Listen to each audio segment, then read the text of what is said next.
another player that you touched on there was Enzo Fernandez. I'll give a shout out to Tobes on TikTok, who I watch a lot of his videos, but he said that Fernandez in this game looked a lot like the 22-23 Enzo Fernandez, when he had the number 5 on his back. He had the blonde streaks in his hair, a bit like Garnacho did, or Garnacho does.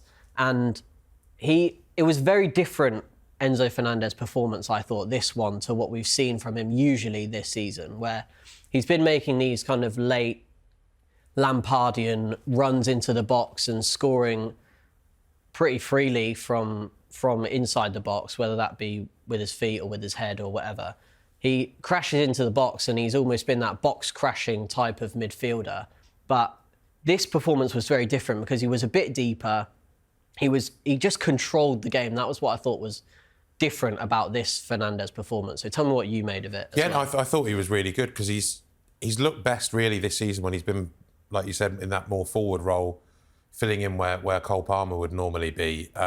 Caicedo has had heaps and heaps of praise in recent weeks after, rightfully so as well, some fantastic performances.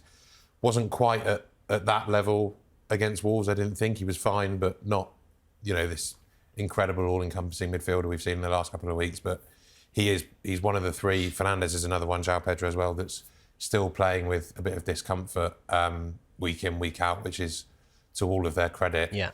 Fernandez, the first half, as we mentioned, was torrid. It was an awful watch.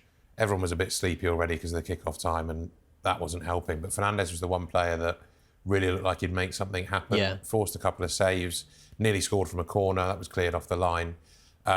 He played 2 really smart balls, good and smart balls. One clipped over for Garnacho one-on-one, should have scored, should have had an assist there.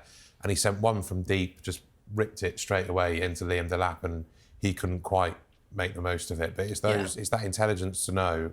And what's impressed me about him all season, really, we mentioned how the sort of plodding sideways football frustrates a lot of people, not less us sat there watching and having to need something to write about. Fernandez's passes this season have been rattled forward, trying to keep the pace up, get things going, and he's obviously got that energy and aggression in midfield.